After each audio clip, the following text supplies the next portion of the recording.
Welcome to the New York Outdoor News Great Northeast Podcast.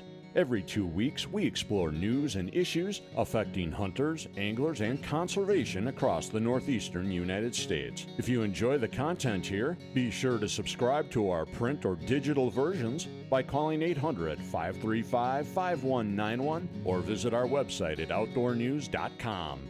Now, here's your host and a man who claims he's immune to buck fever, New York Outdoor News editor, Dan Ladd. This episode of the Great Northeast Podcast is brought to you by the Family Forest Carbon Program, a collaborative initiative created by two nonprofit organizations, the American Forest Foundation and the Nature Conservancy, assisting landowners in improving the health of their land with long-term sustainable forest management practices while providing guaranteed annual income. Learn more at familyforestcarbon.org. Greetings and welcome to the Great Northeast Podcast. I'm your host, Dan Ladd, editor of New York Outdoor News. Happy to be along, happy to have you along as we turn the corner from July into August. And this is one of my favorite times of the summer, probably is my actual favorite time of the summer because we're starting to see that fall and the hunting seasons are a reality. And nothing says it more than sporting licenses going on sale, which is happening in just about every state in the Northeast, including here in New York. I believe everything's going to kick in on August 3rd or sometime early in the week, and hunters can begin to get their licenses online at license issuing agents, and of course, they can apply for their antlerless deer permits, which is going to be interesting with all the new deer regs that we've talked about quite a bit here on the podcast in recent months and will be in the near future. But for now, we're going to take a little stroll out to Massachusetts where we're getting ready for Huntstock, the 5th annual Huntstock, Massachusetts, and that's going on August 7th through the 9th. We've got the proprietor of this event, whatever you want to call him, the promoter, Pat Guyette, who wears a lot of hats, and he's just coming off a very successful Huntstock in Wisconsin, the first one out there. He's got a lot to talk about, and we want to hear about it when we come back right after this. Are you an avid angler searching for the latest fishing news and tips? It's time to check out OutdoorNews.com. Get ready to reel in the freshest updates and expert advice from top anglers. Plus, you'll have access to the most up-to-date fishing reports, lake maps, lake reports, and more. Don't let the big one get away. Join OutdoorNews.com and reel in a world of fishing knowledge and expertise. Join today, OutdoorNews.com. Your passion, your news, your fishing journey. Welcome back to the Great Northeast Podcast. I'm your host, Dan Ladd, editor of New York Outdoor News. And it's that time of year. It's Huntstock time of year, folks. And we've got the guy who makes it all happen with us, as I said earlier, Patrick Guyette. Pat, you're just coming off Wisconsin. A year ago when I had you on this podcast, you were that Wisconsin was an idea. Now it's come and gone. So first of all, welcome to the podcast, and man, let's hear about Wisconsin. I'm excited. Yeah, thanks for having me, Dan. Last time we talked, it was just an idea. We like to move pretty quickly on things, so went from the idea into locking in a venue and getting to work on the show. And for a first year show, it was really, really good. We had about the same amount of attendees as we did last year in Massachusetts. So it, took 1 year to get to the same attendee level as it took us 4 years in Massachusetts. So we were super excited about it. The hunting public came out. They had a great time. We had an awesome lineup out there of seminar speakers. It was just a little bit different type of a venue. We were used to doing it on, family farms. This was on a fairground. So we got a little bit more infrastructure with it. And, all in all, it was a really good event. It was really hot. There was a lot of smoke that came in from the wildfires, but still, it turned out to be an awesome event. We were super excited about it. So, here in the Northeast, you talk about the tracking all the time. What'd you do differently out there for, say, seminar speakers? It was a lot of different types of bow hunting and gun hunting. We even had an air gun seminar out in Wisconsin. Air guns are legal to hunt big game with. So there were some air gun sponsors, and then Dan Small, who's kind of a legendary guy out there in Wisconsin, had a TV show for a long time. He's been hunting with air guns and taking big game with them. So we did air gun seminars. We had bow hunting. in the swamps, from Dan Infault. We had bow hunting from John Eberhart, how to hunt pressured whitetails with a bow. Jared Scheffler did seminars all on ground hunting. So it was a wide array of different types of ways to take deer. We did also do some turkey seminars, and then we brought Lanny Benoit and Rick Labby from the Northeast to talk about some tracking, and they were very popular out there. We had a lot of guys from northern Minnesota, northern Wisconsin, the UP that came out to the event to hear Lanny and Rick talk for the first time, because they don't make it out that way very often. So we did still have some tracking. Well, you were right in the heart of our outdoor news battery, so to speak, because our founding publication, Minnesota Outdoor News, is based out of Minneapolis. They produce weekly. The rest of us, including Wisconsin, Ohio, Michigan, Illinois, Pennsylvania, New York, we all produce bi-weekly. But Dan Small is a big part of our network. I don't know if you know that or not, but he's written for us for as long as I can remember, as long as I've been affiliated with the publication. And he actually had a brother that at one time lived in Long Lake, New York, up in the Adirondacks. And I got connected with him, and he sent me some musky lures. Pretty interesting awesome flies. So we're well aware of Dan, his capabilities. But that said, I didn't realize he was such an air rifle guy. Yeah, he's been hunting with air rifles recently, and one of our sponsors, it was an air rifle company, I think, that sponsors his show. So he did a daily seminar on that. So what was the concern? I mean, you do post show surveys, right? Are you starting to get the feedback coming in from Wisconsin already? Oh yeah. There's lots of feedback, and we always listen to feedback and try to act on as much of it as we can that wouldn't change the show significantly or kind of change our brand DNA. We're a show that we want to feel like a deer camp and not necessarily like a trade show. But yeah, there's definitely some great feedback. It was a bigger venue than we normally utilize. So, we had a spread out festival. There were 3 different buildings that we used. Instead, in the Massachusetts show, we have one indoor building, and everything's a little bit tighter and close together. So, some of the feedback was, hey, that was a long walk from building 1 to building 2. Maybe we do shuttles next year. I think we're going to fill in the exhibitors. It was there were little zones around each building, and then between the buildings, it was a long walk. And because it was a first year show, we had just under 100 exhibitors. I expect we'll have, closer to 200 next year. A lot of great feedback from the vendors and all of our exhibitors. So we're going to fill it in, maybe add some shuttles for the older folks to be able to make it between the buildings, because it is, it's a lot bigger venue than we're used to. Some of the feedback you can't control is like, hey, it was very hot, and it was uncharacteristically hot. So we'll add more fans and stuff. You can't really get AC in some of these giant buildings that fairgrounds have, but we'll be able to work towards, getting some bigger fans on rent and things like that. And just lots of great feedback. Also, it's a completely new demographic than we're used to. Some of the feedback was, hey, we'd like to see the door price, decreased a little bit. It's more expensive than what most people are used to. And that's something that Huntstock is always going to battle. We're a more expensive show than other shows.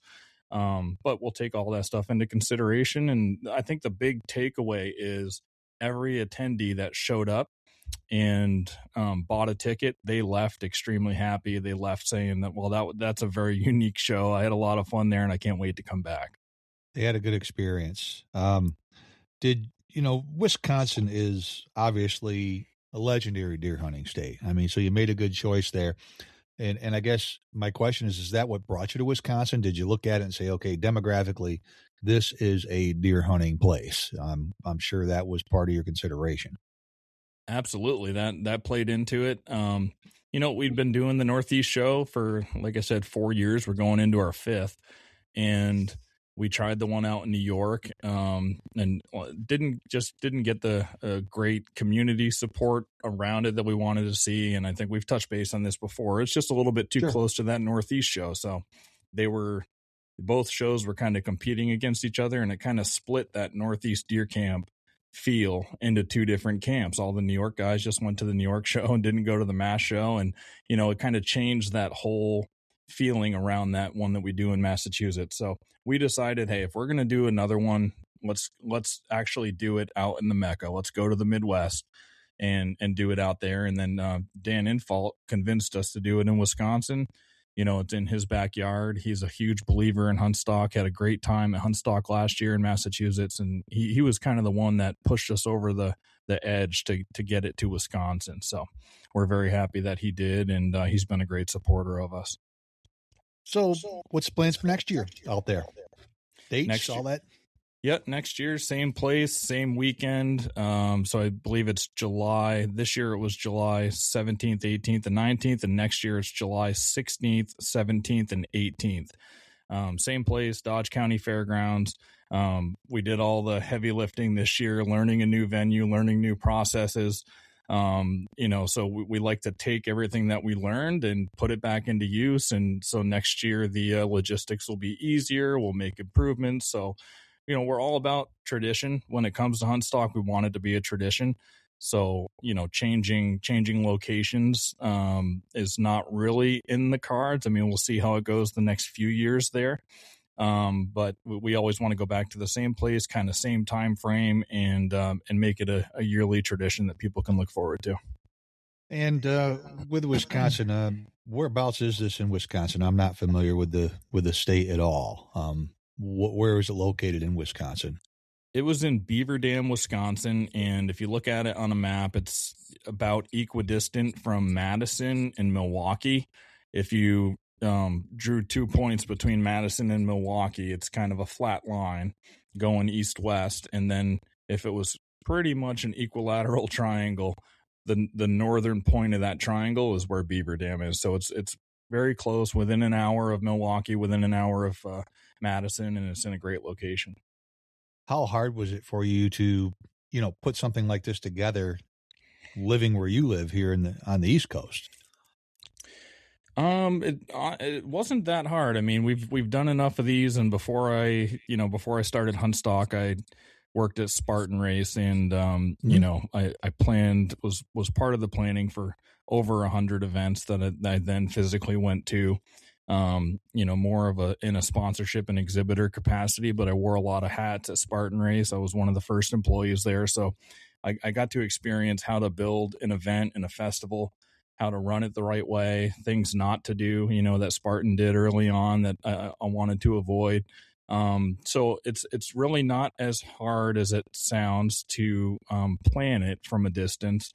The hardest thing is just when you get on the ground, there's going to be some things that you're not expecting, especially at a new venue, in a first year event. So it's quick problem solving, being able to learn on the fly, and then take everything that you learned and build it into next year's planning, and just get better every single year on the logistics. Well, that's awesome about Wisconsin. I want to take a quick break. We'll be right back with more from Patrick Guyette and Huntstock right after this. There's a great program available for youth who love to hunt and fish. It's called the Outdoor News Junior Pro Team, and any youth 18 or under can join for free at jrproteam.com. JPT program showcases useful videos and tips to help encourage the next generation to become stronger anglers and hunters. It's a platform to celebrate and inspire those outdoor-loving youth. Check out the photos of Outdoor News Junior Pro Team members on Instagram, Facebook, TikTok, and YouTube, and visit our jrproteam.com for more information. Welcome back to the Great Northeast Podcast. I'm your host, Dan Ladd, editor of New York Outdoor News. And Huntstock, Massachusetts is coming up. I believe the dates are August 7th to 9th. Is that right, Pat? Do I have that correct? You got it. All right. And this is what, 4th annual? This will be the 5th year doing it in Massachusetts. Wow. Yep. Okay. I've lost track already. So you go from one to the next. Yeah, we like to try to do that. The later you go into August, the more people are bear baiting or getting ready for Western hunts and things like that. So, this is kind of the latest that we can do it. And, we want to have a little bit of a buffer between the two shows. So we end up doing them about 3 weekends apart, and that works out great. So what's in store for us this year? So this year, I'll go through the seminar lineup and kind of highlight the new seminar speakers. So we have Jared Scheffler from Whitetail Adrenaline coming. He was just out in the Wisconsin event. He hunts a lot with traditional archery equipment, and he hunts exclusively on the ground. And if you're familiar with his stuff, Whitetail Adrenaline, they're a legendary group. They've been putting DVDs out for, the last, I think, about 20 years now. And, he doesn't come out to the Northeast very often. He goes to the Great American Outdoor Show. But that's as far in the Northeast that he has made it. So if you want to see Jared, he's doing ground bow hunting seminars all 3 days. Dan Infalt's coming back. He absolutely loved the experience last year, so he'll be back doing Q&As every day.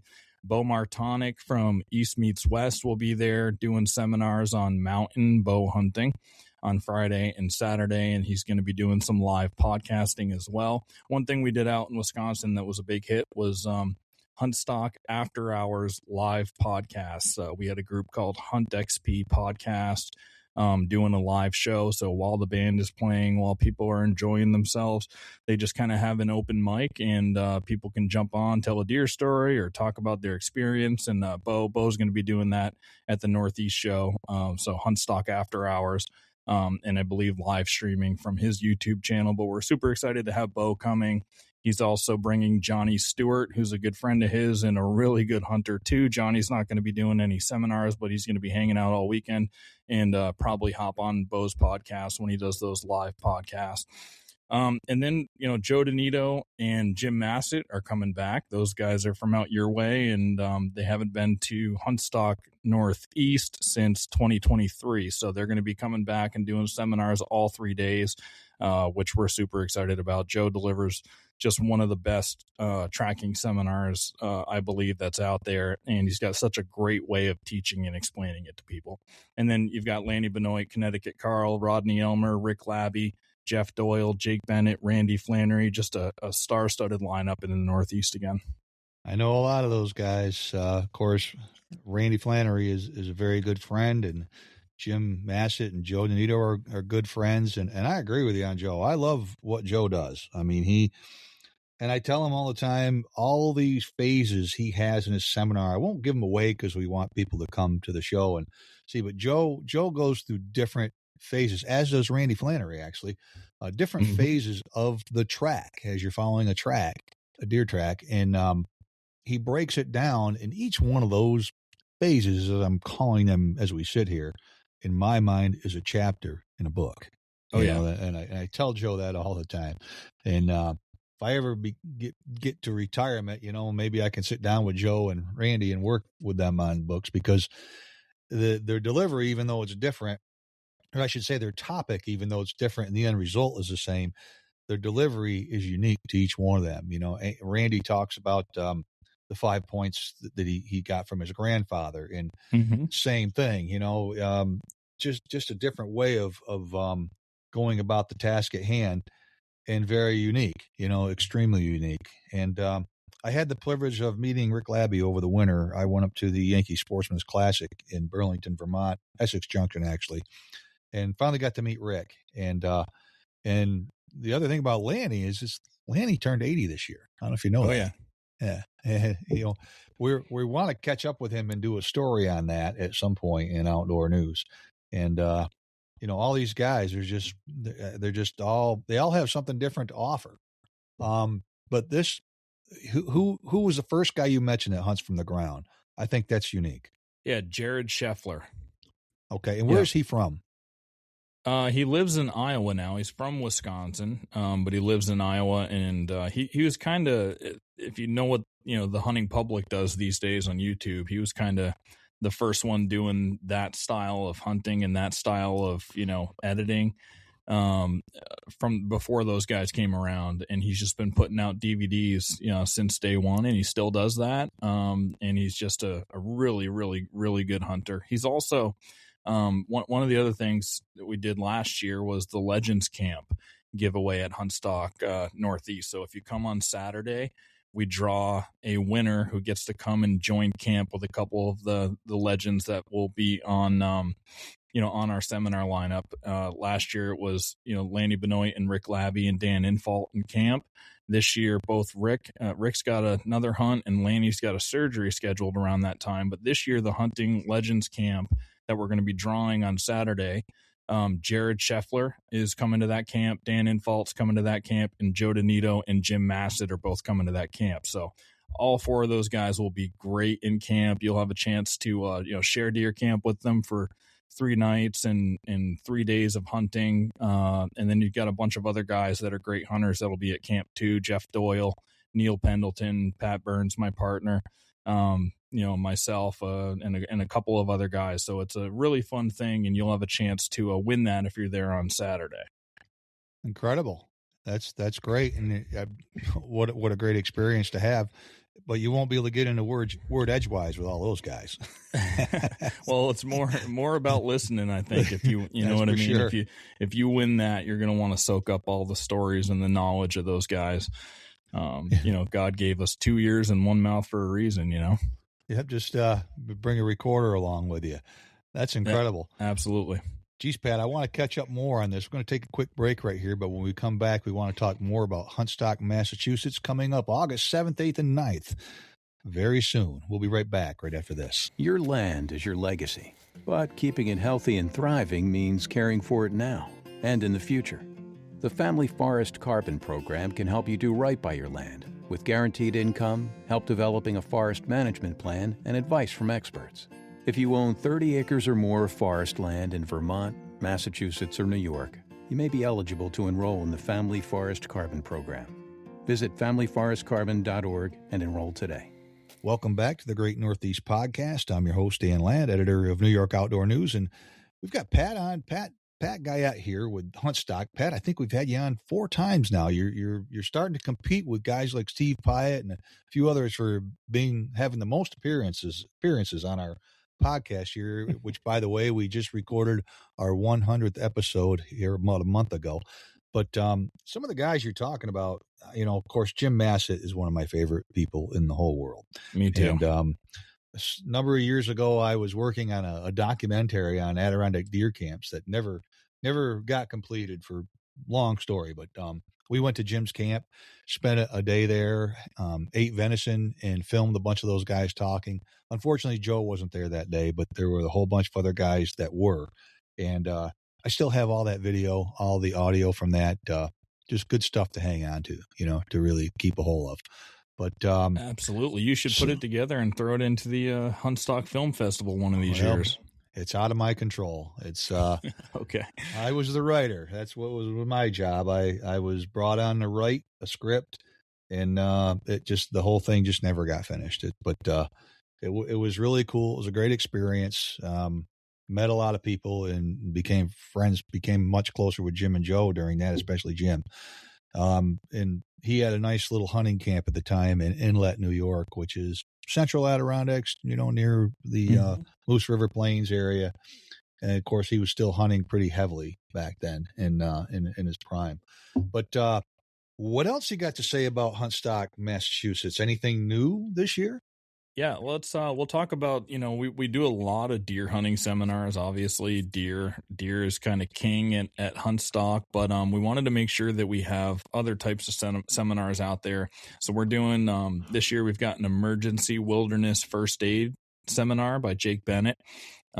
He's a nurse. He's a EMS certified, and it's basically like what happens if you have a serious injury, and you're way out in the woods by yourself. How do you survive that? So he's going to be doing a seminar on Saturday about that. We've got an intro to fly fishing seminar by Orvis endorsed guide Matt Tempesta. So he'll be doing, if you're interested in fly fishing or learning how to do that, he's going to be doing an intro to fly fishing class every single day. We've got a land navigation 101 course by Jesse Nye, who taught that course in the military. So he's going to do a rundown on land navigation. And that'll be a daily seminar. Any day you come, you'll be able to catch that one. And also a hunter's education, intro to hunter's education by Alex Marinelli, which will be on Saturday. So those will be cool. Make sure you check those out. A couple of other things, like, I don't know if you've heard, but Lanny has started to make his own custom knives like his dad was doing.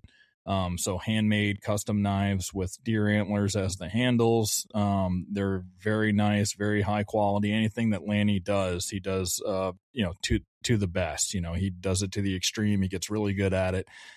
His knives, he hasn't made a ton of them yet. But when he has, they've been selling for a pretty penny because they're going to be very, very collectible. And so he'll have 5 knives at Huntstock, Massachusetts, the only place that you can get them. And we're going to be giving one of those away as well as a door prize on Sunday. So if you want to try to get your hands on one of those, Sunday will be the day for that. And then, Lanny, you've probably seen it. They used to have a museum-like trailer that they would take to all of their shows, and that hasn't really seen the light of day in the last 15 to 20 years. But they revitalized that, and they're bringing that trailer back out. So it'll have a lot of the Benoit family artifacts, a lot of their bucks, and things like that. So that'll be at the show for the first time, which is super exciting. I've seen that trailer. They used to bring it to the Yankee Sportsman's Classic up in Essex Junction, Vermont, back in the day. There used to be a publication called Outdoors Magazine that I wrote for at the time. And I remember going up and spending some time in their booth, and it was right next to the Benoit's trailer. And they had Casper there and the whole shooting match. It was pretty cool. Lanny Benoit, 80 years old, and he's starting a new hobby. How about that? Yep, exactly. That's great. And just never stops pushing. Those knives will be a coveted item. I'm sure they'll be a big time coveted item. So let's talk about, first of all, Pat, anything else you want to say about Massachusetts or Wisconsin? I would just say for Massachusetts too, Friday is First Responder Friday, and we've been doing that the last few years. If you're a first responder, if you're a military veteran, or you're in the military now, or you're in a police department or fire department, or you're EMS certified, we have special perks for you on Friday. You'll get a couple extra door prize entries. You get entered into a special first responder exclusive door prize pool.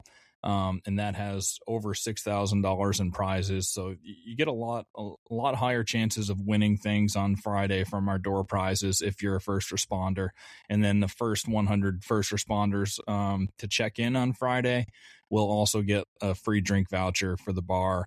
And there's a couple other things in the works on that too that we may announce in the next week. But if you're a first responder, make sure you come Friday. Friday is an awesome day. It's typically pretty well attended, and like I said, you get a lot better chances of winning prizes. So we'd love to see you on Friday if you're a first responder. That's excellent. That's glad to hear that you're doing that. That's all good stuff. So what's in the future? I mean, a year ago at this time we were talking, you were moving on from New York, setting up Wisconsin. Is there going to be a third Huntstock in the future? Eventually, yes. We just got to work through some things. We've got a very small team. The majority of the work falls onto my plate, and 2 shows is about as much as I can handle right now. But we are, we do want to do a third show and do it in the South at some point, maybe 2028, kind of eyeing that time frame. But in order to do that, we would need to make some hires. So if you're out there and you love the hunting industry, and you've got some experience in events or event management, reach out, because we are looking to take some of this workload off of my plate and throw it onto somebody who's got experience and is a hunter and understands kind of what we want to build here.